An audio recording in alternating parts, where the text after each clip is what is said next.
चरण सेवा करते समय मंत्र जाप कर सकते हैं या नहीं। बहुत सारे भगत भाई बहन होते हैं जिनको समय नहीं मिल पाता है, कोई नौकरी करता है, कोई बिजनेस करता है, कोई घर से बाहर रहता है, या और कई प्रकार के काम धंधों में काल ने उलझा रखा है। तो वो कहते हैं कि भगत जी थोड़ा समय अभाव के चलते हमारे को थोड़ा समय नहीं मिल पाता है, इसलिए हम जब गुरुजी की हम चरण सेवा करते हैं सुबह शाम आधा घंटा 20 मिनट या 15 मिनट जैसा भी समय मिलता है, तो उस समय हम लोग गुरुजी के बैठ के मंत्र जाप भी कर सकते हैं क्या? यानी हम गुरुजी के चरणों की सेवा भी करते रहे और हम मंत्र जाप भी करते रहे। भाई देखो बात ऐसी है, करने को तो आप कुछ भी कर सकते हैं। आप एक कोने में बैठ के गुरुजी को गाड़ियां भी निकाल सकते हैं, ना गुरुजी आपका हाथ पकड़ेगा ना कोई और पकड़ेगा। करने को तो कोई कुछ भी कर सकता है, कोई पाबंदी नहीं है, लेकिन थोड़ा ज्ञान आधार से हमने इन बातों पे विचार करना पड़ेगा। भक्ति को यदि भक्ति विधि से करेंगे, सही तरीके से करेंगे, भाव के साथ में करेंगे, श्रद्धा के साथ में करेंगे, इस मन को रोक कर निश्चल रख कर इस मन को शांति में रख कर करेंगे, तो हमें उस भक्ति विधि का लाभ मिलेगा। कैसे? देखो हर चीज का एक तरीका है। सुबह सुबह हम लोग फ्रेश होने के लिए बाथरूम में जाते हैं। अब कोई कहे कि भगत जी मुझे तो समय नहीं मिलता है, मैं तो बहुत ज्यादा मैं तो बिजी हूं। भगत जी क्या मैं बाथरूम करते करते मैं फ्रेश होते होते क्या मैं नाश्ता कर सकता हूं? तो करने को तो कर सकते हो, तुम्हें कौन मना करेगा भाई? जाके बाथरूम में सीट पे बैठ जाओ और लेके थाली हाथ में बैठ जाओ और खा लो, तुम्हें कौन मना कर रहा है? कोई मना नहीं करेगा। लेकिन क्या वो जायज है? क्या वो सही विधि है? नहीं है ना, नहीं है। इसी प्रकार परमात्मा ने हर बात की एक विधि बताई है। देखो हम ये भक्ति कर रहे हैं, हम ये कोई बिजनेस नहीं कर रहे, हम ये कोई पैसे कमाने के लिए ये कोई व्यापार नहीं कर रहे। हम लोग परमात्मा को खुश करने के लिए, परमात्मा को प्रसन्न करने के लिए भक्ति कर रहे हैं। और भक्ति में गुरुदेव भगवान कहते हैं कि श्रद्धा का लेखा सबसे पहले है। श्रद्धा, भाव, समर्पण। और यदि हम ये सोचें कि भगत जी समय नहीं है, मैं चरण सेवा करते करते मंत्र भी जाप कर लूं, एक पन दो काज हो जाए, तो फिर आप तो जल्दबाजी में काम कर रहे हो। आप तो जल्दबाजी में काम कर रहे हो। फिर अब कोई ये कहे कि भगत जी मैं मंत्र जाप करते करते समय क्या मैं गुरुजी का मैं सत्संग भी सुन सकता हूं? क्या सुन तो सकते हो, कोई बड़ी बात नहीं है, लेकिन ना तो तुम्हें मंत्र जाप का लाभ मिलेगा और ना तुम्हें वो सत्संग सुनने का लाभ मिलेगा। क्यों? क्योंकि तुम्हारा जो दिमाग वो दोनों जगह वो डाइवर्ट रहेगा। तो यदि मंत्र करने बैठे हो तो मंत्र ही करो सारे काम छोड़ के, और यदि सत्संग सुनने बैठे हो तो सारी चिंताएं छोड़ के, गुरुजी कहते हैं सत्संग ही सुनो। वो सत्संग सुनना भी मंत्र जाप करने में आता है। गुरुदेव ने बताया कि ध्यान से सत्संग सुनना भी मंत्र जाप करने में आता है। ये परमात्मा ने एक सत्संग में बताया। मैं कोशिश करता हूं अगर मेरे पास में मिल जाएगा तो।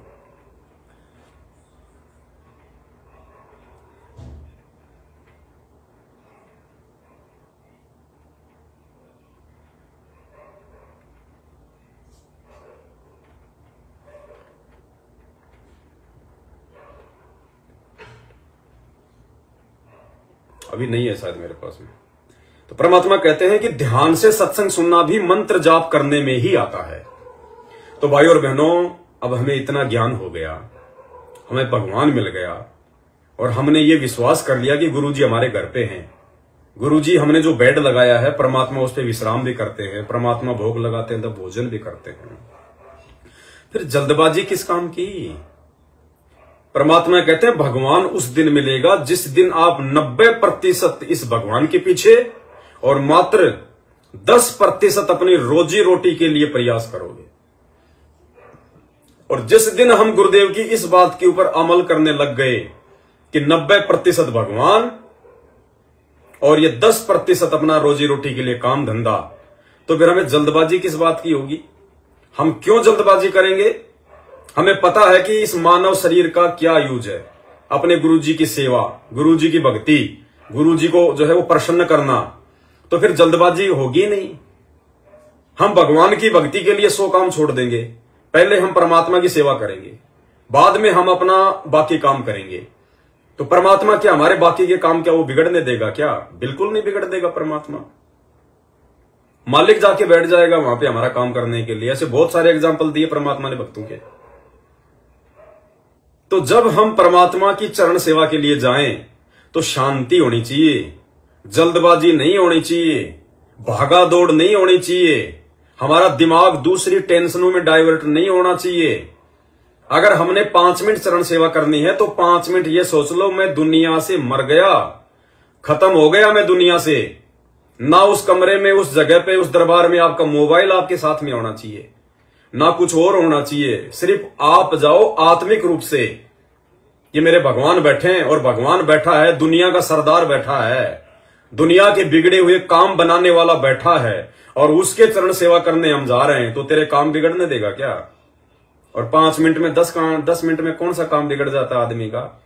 और मान लीजिए जल्दबाजी में आपने चरण सेवा भी कर रहे हैं, मंत्र भी कर रहे हैं, फिर लेके मोटरसाइकिल निकल गए काम के लिए और रास्ते में एक्सीडेंट हो गए, फिर 3 महीने हॉस्पिटल में बैठे रहोगे, फिर काम नहीं बिगड़ेगा? अरे फिर काम नहीं बिगड़ेगा क्या जब 3 महीने हॉस्पिटल में वो जो है टूटी हुई टांग को लेके बैठे रहोगे? फिर डॉक्टर से नहीं कहोगे कि डॉक्टर साहब मेरी टांग भी टूटी है, कोई बात नहीं, मैं मेरा काम भी करता रहूंगा, मैं मेरा बिजनेस भी करता रहूंगा। घर से नहीं निकलोगे 3 महीने। तो भाई परमात्मा बैठा तो काम कहां बिगड़ने देगा मेरे मालिक? और काम बिगड़ भी रहा तो बिगड़े, लाख बार बिगड़े वो काम। अरे हमारा परमात्मा नहीं बिगड़ना चाहिए हमसे। काम चाहे लाख बिगड़ जाए कोई बड़ी बात नहीं, ये बिगड़ी बनाने वाला है, ये तो दोबारा सुधार देगा। लेकिन ये भगवान बिगड़ गया, हमारी भक्ति बिगड़ गई, हमारे भाव बिगड़ गए, भाई इनको सुधारना बड़ा मुश्किल हो जाएगा। तो भाई और बहनों देखो, चाहे इमरजेंसी हो चाहे जो मर्जी हो, आग लगे इमरजेंसी को, कोई इमरजेंसी नहीं है भगवान की सेवा के आगे। सबसे बड़ी इमरजेंसी भगवान की सेवा है। आप और हमने सत्सेवक भाई बहनों ने तो इस कदर इस परमात्मा के प्रति समर्पित होना है। यदि आप जी परमात्मा की सेवा में बैठ गए, चरण सेवा में 10 मिनट या 15 सेकंड, और अचानक से किसी ने आवाज लगा दी कि छोरा एक्सीडेंट हो गया, छोरा छत से नीचे गिर गया, तो भी हमने उठ के नहीं जाना। यदि हम जी 15 मिनट के लिए बैठे तो 15 मिनट सेवा ही करेंगे। हम क्या कर सकते हैं भाई? छोरा गिर गया तो गिर गया, जो टूटना है वो तो टूट लिया, अब हम क्या कर सकते हैं उसमें? और भी तो लोग हैं हॉस्पिटल ले जाने वाले, 10 मिनट बाद में चले जाना। और उस लड़के को ठीक करने वाला कौन है भाई धरती पे? वो डॉक्टर ठीक कर देगा क्या? ये सबसे बड़ा डॉक्टर है, सबसे बड़ा वैद्य, दास गरीब तबीब सतगुरु बंदी छोड़ दयाल है। हमने नहीं ध्यान देना कि मर रहा तो मर रहा है, वो मेरा बेटा बाद में है, पहले इसकी आत्मा है। अगर वो नीचे गिरा है, टांग टूटी है, हाथ टूटा है, तो भाई मेरे से ज्यादा पीड़ा इसको है, मेरे से पहले ये जाएगा दौड़ के। और इसको दौड़ के जाने के लिए भागने की जरूरत नहीं है, ये तो अनंत कोटि कलाओं का स्वामी है, कितने रूप बना के कैसे भी अपने बच्चों की मदद करता है। और जब हम इस कदर भावित हो जाएंगे, समर्पित हो जाएंगे, जब हम इतना सोच लेंगे, तो परमात्मा आपका कोई एकाज होने देगा क्या? आपके बच्चों को छत से नीचे गिरने देगा क्या? गिरने वाला होगा तो भी मालिक हाथों में पकड़ लेगा। टांग टूटनी होगी तो भी परमात्मा थोड़ी सी चोट में आपका वो जो है आपकी बला टाल देगा। संत शरण में आने से आई टले बला, जय मस्तक में सूली हो कांटे में टल जा। तो भाई और बहनों कहने का मतलब है, जब हम भगवान की कोई भी सेवा करें, मंत्र जाप करना भी एक सेवा है। जब हम अपने मंत्र जाप करें तो परमात्मा कहते हैं सारी चिंताओं को छोड़ दो। भले तुम 20 मिनट बैठ के मंत्र करो, चाहे 5 मिनट बैठ के मंत्र करो, लेकिन वो 5 मिनट जब मंत्र करो तो इधर उधर की सारी चिंताएं, सारी टेंशन छोड़ दो, तो हमें उस मंत्र का लाभ मिलेगा, नहीं तो भाई नहीं मिलेगा। और बाकी तो परमात्मा ने जो अज्ञानी आत्माएं हैं, जो ज्ञान को अभी समझ नहीं पाई है, जो नए नए भगत भाई बहन जुड़े हैं, उनके लिए तो परमात्मा ने कह रखा कि नाम उठत नाम बैठत नाम सोवत जागवे, और नाम खाते नाम पीते नाम सेती लाग दे। वो तो फिर जो मर्जी करो, जैसे करो। अब देखो ये तत्व ज्ञान है, इस ज्ञान को समझने के लिए हमने बहुत गहराई में जाना पड़ेगा। और गहराई में हम तब जाएंगे जब गुरु जी को भगवान मान लेंगे और गुरु जी के चरणों में बैठ के उनसे सद्बुद्धि की हम लोग प्रार्थना करेंगे। गुरु जी के सत्संगों पे हम चिंतन करेंगे, हम लोग ये मनन करेंगे। देखो एक तरफ तो गुरु जी सत्संगों में कहते हैं कि भाई आप जो माता बहनें हैं अपना खाना भी बनाओ और अपनी आरती भी लगा लो, अपनी आरती भी करती रहो, आप अपना घर का काम भी करते रहो और अपनी आरती भी लगा लो, अपनी आरती भी आप करती रहो। कहते हैं ना गुरु जी कई बार सत्संगों में कि नाम उठत नाम बैठत नाम सोवत जागबे, नाम खाते नाम पीते नाम सेती लागबे। कि आप खाना बना रही हैं, ध्यान अपनी आरती में रखो, अपना खाना भी बनाओ, अपनी आरती भी करो। लेकिन परमात्मा वो सबके लिए नहीं कहते, सबके लिए नहीं कहते परमात्मा उनके लिए कहते हैं जो अभी उस गहराई तक वो गए नहीं है, जो अभी सतगुरुदेव भगवान के ज्ञान को समझ नहीं पाए, जो अभी सत्संगों को नहीं समझ पा रहे, जो अभी भक्ति से ज्यादा दूसरे काम धंधों को महत्व दे रहे हैं। उनके लिए परमात्मा कहते हैं, उन नादान आत्माओं के लिए, नई नई आत्माओं के लिए, कि यदि इनके ऊपर एकदम से ये बोझ डाल दिया गया तो ये भक्ति नहीं कर पाएंगे। तो परमात्मा उनको समय देते हैं, साल 6 महीने, ताकि ये थोड़ा इस सत्संग सुनेंगे तो इनमें थोड़ी सी दृढ़ता आएगी, और दृढ़ता आएगी तो फिर आगे के संकेतों को भी समझने के लायक हो जाएगी। तो एक तरफ तो परमात्मा कहते हैं कि भैया अपना खाना भी माता बहनें जो है बनाती रहें और अपनी आरती भी करती रहें, अपने कपड़े भी धोती रहें, अपनी आरती भी करती रहें। और एक तरफ परमात्मा कह रहे हैं सत्संग में कि हमारी माता बहनें 100 काम छोड़ के अपने बच्चों को लेके आरती करती है बैठ के। क्या कह रहे हैं? 100 काम छोड़ के। अब 100 काम छोड़ने का मतलब है सारे काम धंधे छोड़ के, भाड़ में जाए रोटी बनाना, भाड़ में जाए कपड़े धोना, आधे घंटे बाद धो लूंगी, आरती करने के बाद धो लूंगी।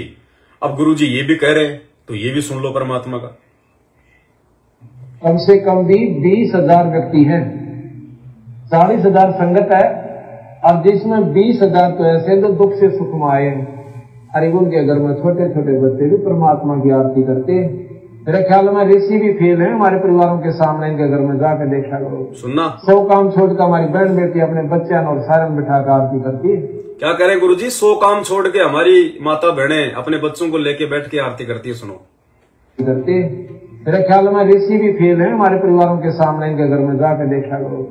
100 काम छोड़कर हमारी बहन बेटी अपने बच्चे और सारन बिठा कर आरती करती है, और कम से कम 10,000 परिवार। ये रोहतक सत्संग है 1999, एपिसोड नंबर 21। तो भाई इस परमात्मा के सत्संगों को समझना, इस परमात्मा के सत्संगों के जो है मर्म को समझना, ये सबके बस की बात नहीं होती है। इसीलिए परमात्मा ने 7 संगतियां रखवाई हैं। अब ये दोगले वचन थोड़ी है परमात्मा के। अब कोई नादान होगा, कोई मूर्ख होगा, वो तो कह देगा गुरुजी तो दोगली बात कर रहे हैं। अरे दोगली बात नहीं है, ये भक्तों के ज्ञान आधार के अनुसार परमात्मा ने सत्संग किए हैं, भक्तों की सोच के आधार से। क्योंकि परमात्मा जब सत्संग करते हैं तो सत्संग में तो नया भगत भी होता है, जो 10-20 साल पुराना वो भगत भी होता है। तो 10-20 साल पुराना जो भगत होगा वो तो गुरुजी के ही सत्संग को आधार बनाएगा कि 100 काम छोड़ के भी हमारी माता बहनें सबसे पहले आरती करती हैं। और जो नया भगत होगा उसके दिमाग में नहीं घुसेगी ये बात है, क्योंकि वो तो अभी सांसारिक काम धंधों में उलझा हुआ है। वो तो एकदम से वो अपने काम धंधे छोड़ ही नहीं सकता। तो उसके लिए परमात्मा ने छूट दी है जो नए नए भगत हैं, कि भैया अपना काम धंधा करते करते, अपनी मोटरसाइकिल पे अपने काम धंधे, अपने ऑफिस में आते जाते कान में लीड लगा के भी अपनी आरती कर ले, अपना वो काम कर ले। ये इमरजेंसी के लिए है, ये सबके लिए नहीं है, नए भगतों के लिए है। और जो पुराने भगत हैं वो मान लो कभी कभार ऐसी नौबत आ गई तो फिर इमरजेंसी बताई परमात्मा ने, ये मोबाइल से आरती करना, लीड लगा के आरती करना, वीडियो में आरती करना, ये इमरजेंसी के लिए है। लेकिन जिस दिन आप साथ संगति से जुड़ जाओगे और आपको पहचान हो जाएगी इस ज्ञान की, इस भगवान की, इस भगवान की भक्ति से बढ़ के कोई इमरजेंसी नहीं है, कुछ नहीं है। लड़का मर गया तो मर गया, काम बिगड़ गया तो बिगड़ गया, पहले आरती करूंगा।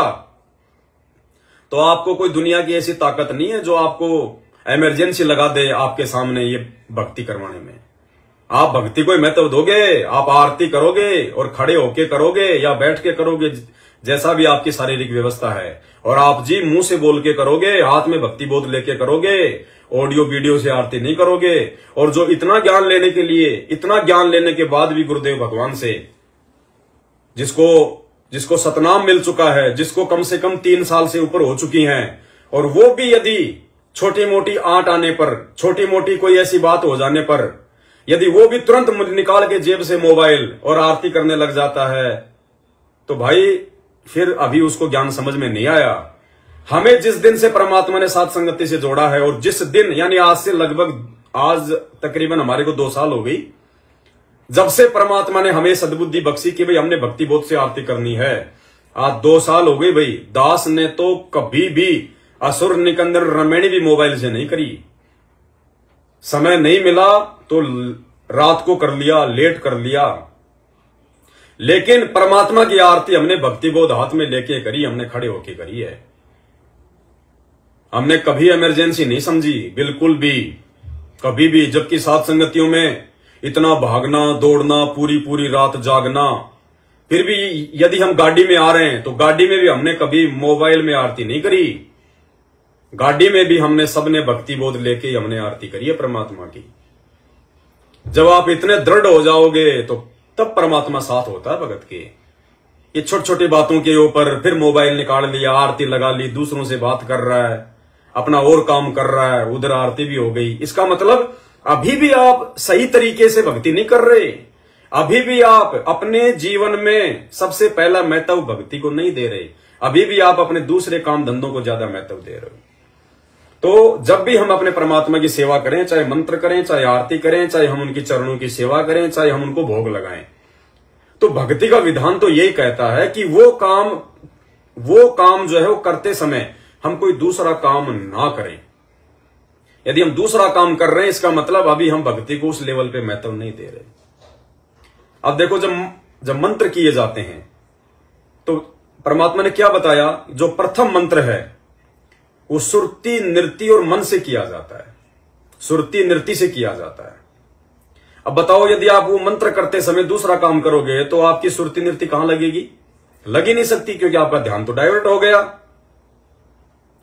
तो आपका सुरति नृत्य से गुरुदेव के आदेश अनुसार आपका मंत्र कहां हो रहा है? जो भाई बहन सतनाम का जाप करते हैं, और सतनाम के जाप की विधि क्या बताई गुरुजी ने? सुरति नृत्य मन और पवन, यानी सारे के सारे जो एलिमेंट है वो हमने उस नाम पे लगा देने। अब बताओ, यदि आप खाना बनाओगे तो आप जी का सुरति नृत्य कहां लगी, आपका मन पवन कहां लगा? सुरति नृत्य मन पवन यानी एकदम से पैरालाइज, मतलब ये समझ लो कि आपको लकवा मार गया। इतना ध्यान आपका उस जो है सतनाम के जाप में होना चाहिए, और आप जी बच्चों को नहला रहे और सतनाम का जाप कर रहे। वो करना बुरा नहीं बताया परमात्मा ने। आप बैठ के आपने कर लिए मंत्र जाप, आपने सतनाम का जाप कर लिया, आपने बैठ के शांति से कर लिया, सुरति नृत्य मन और पवन से। प्रथम मंत्र का भी आपने जाप कर लिया सुरति और नृत्य से, और आप खाना बना रहे हो तो उस समय आप करो ना अपना जाप। किसने मना किया? सतनाम का भी करो, प्रथम मंत्र का भी करो, लेकिन जितने मंत्र जाप परमात्मा ने बताया कम से कम उतने पहले उस विधि से कर लो।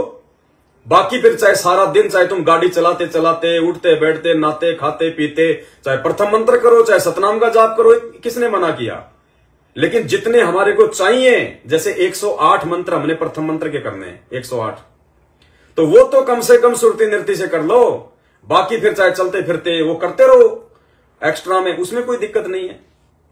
तो इसी प्रकार जब हम परमात्मा की हम चरण सेवा करते हैं तो चरण सेवा के समय हमारे भाव, हमारा समर्पण हमारे गुरुजी के चरणों में होना चाहिए।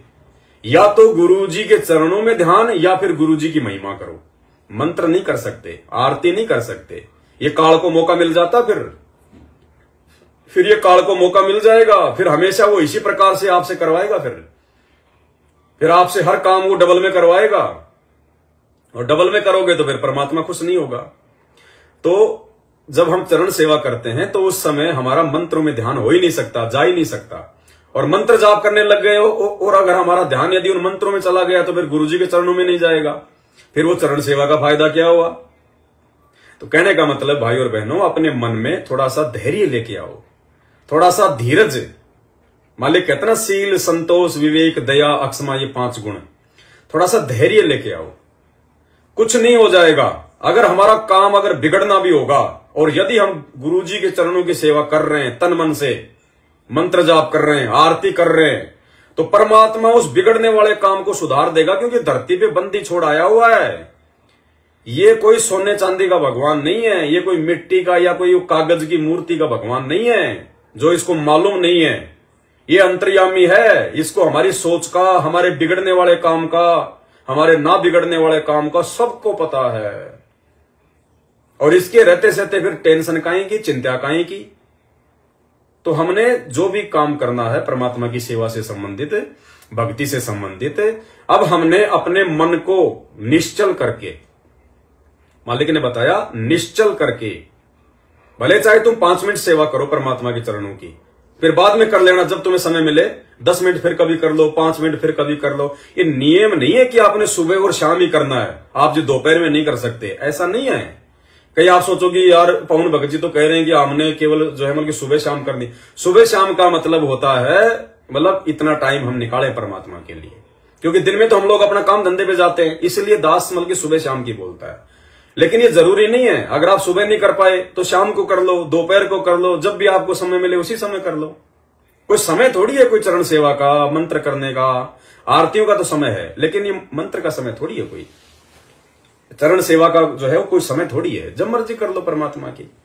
तो कहने का मतलब ये है, जो भी काम हम करें वो सही तरीके से करें ताकि हमारे परमात्मा प्रसन्न हो।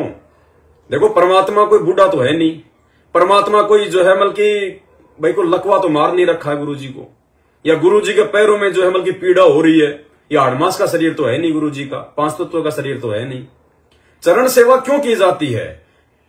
परमात्मा की पीड़ा को शांत करने के लिए थोड़ी की जाती है, या परमात्मा थक गए इसलिए हम परमात्मा की चरणों की सेवा करेंगे। परमात्मा की चरण सेवा की जाती है अपने भाव बनाने के लिए, परमात्मा से भक्ति का दान लेने के लिए, गुरुदेव भगवान को रिझाने के लिए, उनको प्रसन्न करने के लिए, इसलिए चरणों की सेवा की जाती है, उनकी पीड़ा शांत करने के लिए नहीं की जाती। तो समझो इन चीजों को, हमने रिझाना है परमात्मा को। रिझेगा कब? वो परमात्मा वो आत्मा का साथी है, वो यहां से देखेगा कि इसके भाव क्या चल रहे हैं अंदर, इसके मन में क्या उथल पुथल चल रही है, वो उन चीजों को पकड़ता है, वो शरीर नहीं पकड़ता, आपका रंग रूप नहीं देखता परमात्मा। परमात्मा को ध्यान ही नहीं है, परमात्मा देखता ही नहीं है कि इसकी शक्ल क्या, इसका रंग क्या, इसका रूप क्या। नहीं, कोई ये सोचे कि भाई कोई बहुत अच्छा भगत हो, कोई सुंदर भगत हो, 6 फुट का भगत हो तो परमात्मा उसको ज्यादा महत्व देंगे। नहीं, परमात्मा की आंखों के सामने शकल सूरत आती नहीं है, क्योंकि उनकी आंखें हमारी जैसी नहीं है, वो दिव्य दृष्टि है। परमात्मा को आत्मा के कोड वर्ड दिखाई देते हैं, कोड वर्ड। अरे भाई, जैसे किसी ने कोई सरकारी डेयरी खोल रखी है, उसके पास में 100 भैंस हैं। अब जो आदमी डेयरी चला रहा है उसको तो हर भैंस की उसको जानकारी है कि ये भैंस कौन सी है, वो तो भैंसों का नाम भी रख लेता है, भूरी, काली, गोरी, है फलाना दिखना रख लेते हैं ना। उसको तो उन भैंसों की शक्ल भी ध्यान है, उस आदमी को डेयरी चलाने वाले को तो ये भी ध्यान है कि ये बछड़ा जो है ये कौन सी भैंस का है, कौन सी भैंस जो है दूध देती है, कौन सी भैंस दूध नहीं देती है। वो सब भैंसों को उसकी शक्ल से, उनके आकार से बता देगा। क्यों? क्योंकि वो उनके बीच में रहता है। लेकिन कभी कभार जब कोई सरकारी अधिकारी उन भैंसों की जांच करने के लिए आएगा, जो सरकार के द्वारा उसको दी गई है वो भैंसें, तो वो सरकारी कागजों में भैंस का नाम नहीं होता, भैंस की साइज नहीं लिखी होती, भैंस की आंख फूटी हुई है क्या है नहीं, उसमें कोडवर्ड होते हैं कि 1251 नंबर की भैंस, 2510 नंबर की भैंस, 2020 नंबर की भैंस। तो जब वो अधिकारी आएगा उन भैंसों को जांच करेगा और उससे पूछेगा कि भाई कौन सी भैंस जो है उसका क्या, उसका स्वास्थ्य है, कितना वो जो है दूध दे रही है। क्योंकि आजकल भैंस के कान में वो लगा देते हैं ना, एक वो टैग सा लगा देते हैं, वो पीला पीला, उसके ऊपर वो नंबर लिखा होता है। तो अधिकारी जो होता है वो कोडवर्ड से बात करेगा कि 1122 नंबर की भैंस का क्या हाल है, ये मतलब बीमार तो नहीं हुई, इसको कोई तकलीफ तो नहीं है, नहीं जी बिल्कुल ओके है। अच्छा, 1415 नंबर भैंस का क्या है। तो इसी प्रकार ये परमात्मा सतगुरु रामपाल जी भगवान है, ये नहीं देखता कि ये मेरा बेटा है, ये मेरी बेटी है, ये मेरी औरत है, ये मेरा बाप है, ये मेरी माँ है, ये मेरा बुआ का लड़का है, ये मेरा बॉडीगार्ड है, ये आश्रम में बहुत बड़ा सेवादार था। नहीं, परमात्मा ये देखता है कि ये आत्मा कौन सी है, इस आत्मा के अंदर भक्ति कितनी है। परमात्मा कहते हैं, मालिक की एक वाणी है, दास के दिमाग से निकल गई,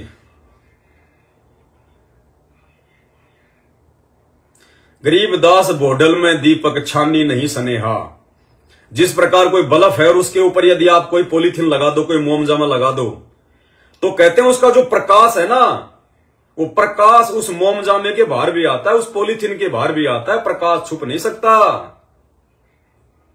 ये मालिक का वचन है, ये गरीब दास बोडल में दीपक छानी नहीं सनेहा, बिन ही रसना नाम चलत है और निर्वाणी से नेहा, गरीब दास भोडल में दीपक छानी नहीं सनेहा। तो इस प्रकार जब परमात्मा सतगुरु रामपाल जी भगवान, इनके सामने चाहे इनका बेटा आ जाए, चाहे इनकी मां बैठी हो, या चाहे कोई बिहार का कोई दुबला पतला, कोई बिल्कुल मतलब सांवले कलर का बिल्कुल बेचारा गरीब भगत बैठा हो, परमात्मा ये नहीं देखेगा ये मेरा बाप है, ये मेरी माँ है, या फिर ये बिहार का भगत है। परमात्मा के सामने वो रंग रूप हाड़ मांस दिखाई नहीं देते, आत्मा की कोडवर्ड दिखाई देते हैं परमात्मा को, कि इस भगत में क्या भाव है, क्या श्रद्धा है, कितनी भक्ति है, कितना प्रेम है, कितना मर्यादा में है, ये देखता है परमात्मा। और यही कारण है भाई बहनों, जो दास आपको समझाना चाह रहा है कि जब सतगुरु रामपाल जी भगवान हिसार जेल से बाहर आएंगे तो भाई और बहनों वो अपने उस कलयुगी परिवार के पास में नहीं जाएंगे। वो उन बड़े बड़े दिखाई देने वाले 6-6 फुट 6.5 फुट वाले बॉडीगार्डों को कोई महत्व नहीं देंगे, क्योंकि उन सबकी मर्यादा खंडित है, सबके टायर पंचर हैं, सब अपने गुरुदेव के हृदय से नीचे उतर चुके हैं, सब ने कुकर्म कर दिए मैनेजमेंट के संपर्क में आके, सब राजनीतियां कर रहे हैं, स्टेडियम बना रहे हैं, कोई किसी का विरोध ही नहीं कर रहा, भक्तों को कोई समझा ही नहीं रहा, सब अपने अपनी दाल रोटी में मस्त हैं, बाढ़ में जाए गुरुजी, बाढ़ में जाए भक्ति, आएंगे तो जुड़ जाएंगे, नहीं तो अपना काम कर रहे हैं।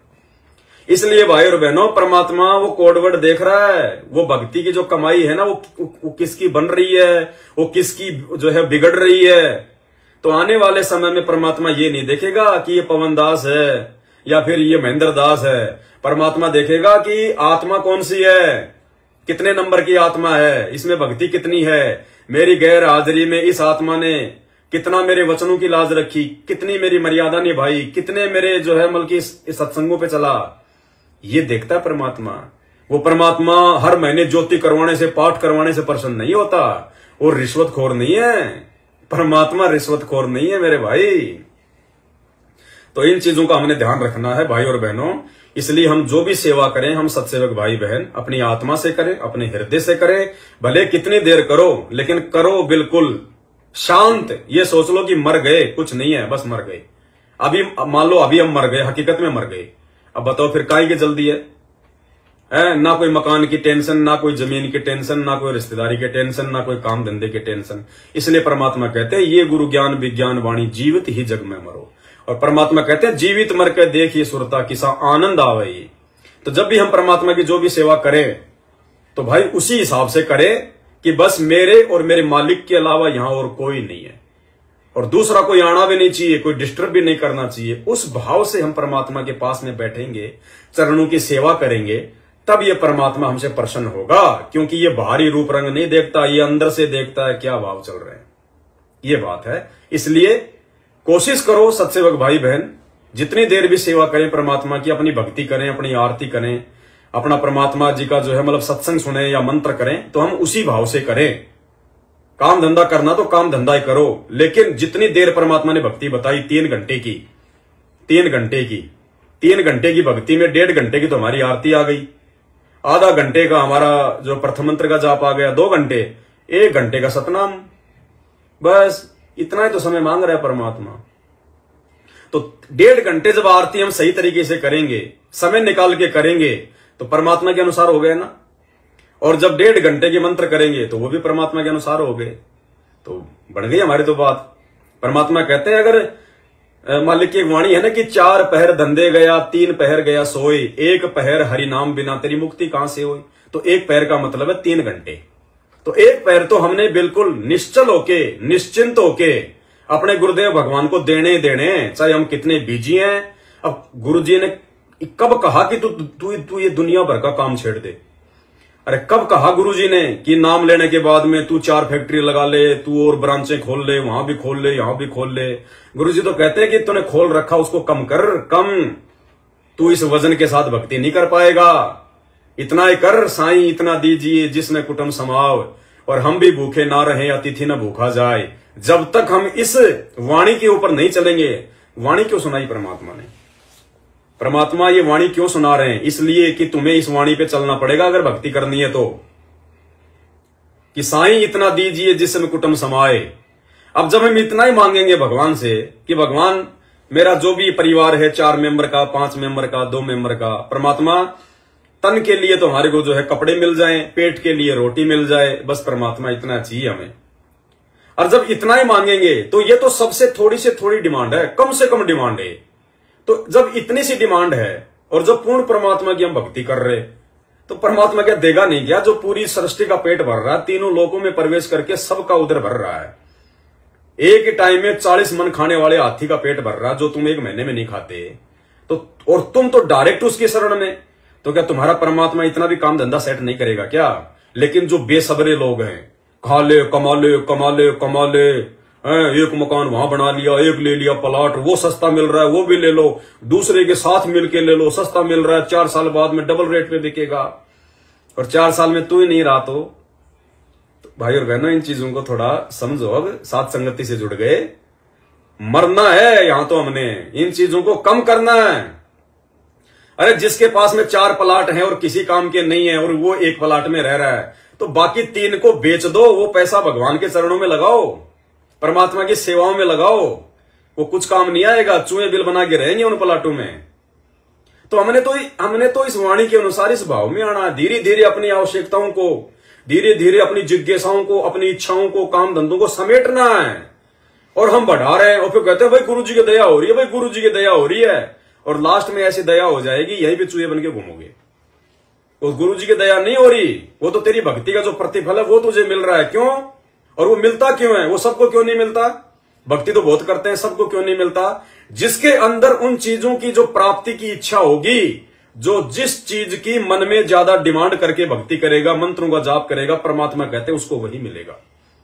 जो अपने मन में अपने आत्म कल्याण के भाव को रख के भक्ति करेगा, आरती करेगा, मंत्र करेगा, तो ये आरती मंत्र भक्ति की जो कमाई है उसी चीज पे लग जाएगी और आपके बल्ले बल्ले कर देगी, आपको सांसारिक इच्छाओं के वजन के नीचे आपको दबा के रख देगी। और यदि आपकी इच्छा कि भगवान मेरा तो पीछा छुड़वा दे मालिक, मैंने देख लिया सब कुछ, कोई किसी का नहीं है यहाँ पे, ये परमात्मा ये काम धंधा करते करते पूरी जिंदगी बीत गई, आज तक तो सेठ बना नहीं मैं, है? तो परमात्मा क्या करेगा फिर? उस भगत के भाव देख के फिर उसका भाव देख लेगा परमात्मा कि ये तो अपने आत्म कल्याण के लिए कर रहा है, तो परमात्मा फिर उसकी भक्ति धन को संग्रहित करने लग जाएगा। जो भक्ति वो कर रहा है, मंत्र सुमरण या सत्संग या जो भी, वो उसकी कमाई उसके भक्ति खाते में जमा होती रहेगी।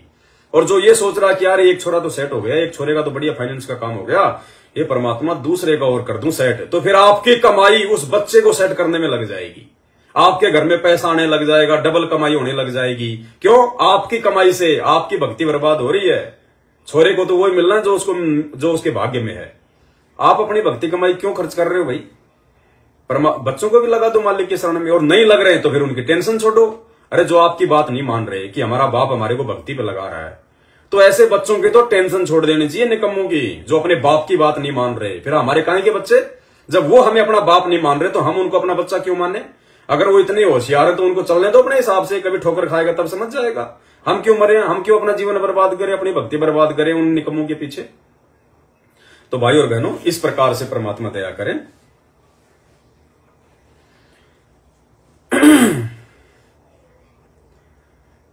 तो इस प्रकार से हमने हर प्रकार से अपने गुरुदेव भगवान के चरणों में समर्पित होके और अपने आप को थोड़ा सा बिल्कुल अब इस भागती भागती गाड़ी के ब्रेक लग जाने चाहिए।